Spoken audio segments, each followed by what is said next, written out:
ಈಗ 355ನೇ ಕಥೆಯನ್ನು ಕೇಳೋಣ. ಆರುಣಿ ಎಂಬ ಋಷಿ ಕುಮಾರನ ಕಥೆ ಇದು. ಹಿಂದೆ ಆಯುಧ ಧೌಮ್ಯ ಎಂಬ ಋಷಿಗಳಿದ್ದರು. ಅವರಿಗೆ 3 ಶಿಷ್ಯರು. ಅವರ ಹೆಸರು ಕ್ರಮವಾಗಿ ಹೇಗಿತ್ತು: ಆರುಣಿ, ಉಪಬದ್ಯು, ವೇದ. ಇವರಲ್ಲಿ ಆರುಣಿ ಪಾಂಚಾಲ ದೇಶದವನಾಗಿದ್ದ. ಅದರಿಂದ ಅವರನ್ನು ಪಾಂಚಾಲ್ಯ ಅಂತಲೂ ಕೂಡ ಕರೆಯುತ್ತಿದ್ದರು. ಒಂದು ದಿನ ಗುರುಗಳು ಆರುಣಿಯನ್ನು ಕರೀತಾರೆ.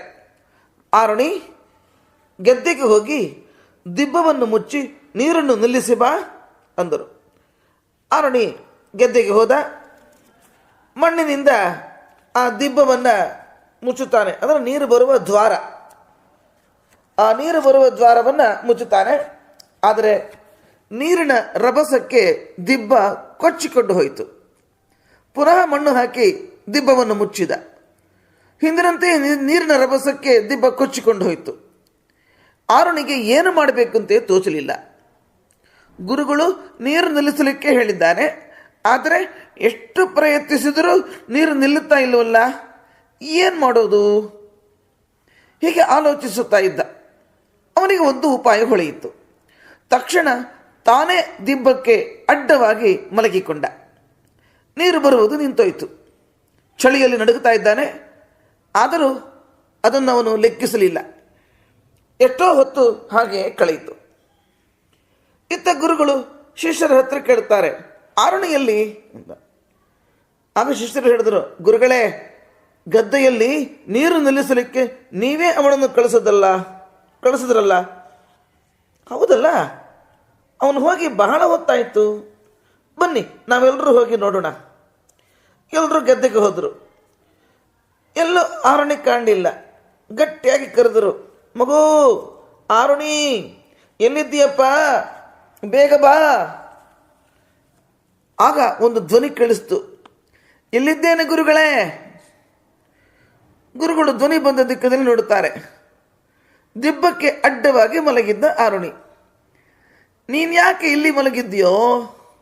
ಗುರುಗಳು ಕೇಳಿದರು. ಎಷ್ಟು ಸಲ ಮಣ್ಣು ಹಾಕಿದರೂ ನೀರು ನಿಲ್ಲಲಿಲ್ಲ ಗುರುಗಳೇ, ಅದಕ್ಕೆ ನಾನೇ ಮಲ್ಕೊಂಡ್ಬಿಟ್ಟೆ.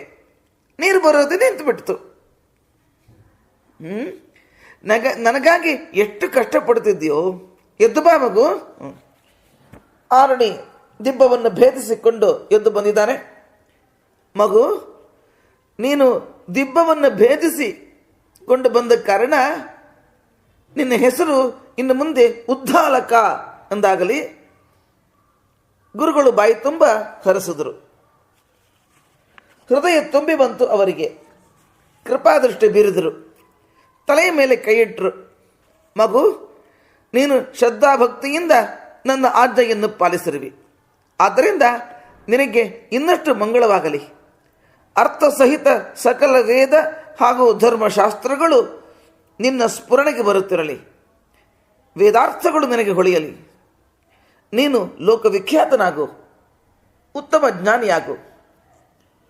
ಗುರುಗಳ ಪರಮಾನುಗ್ರಹಕ್ಕೆ ಪಾತ್ರನಾಗಿದ್ದಾನೆ ಆರುಣಿ.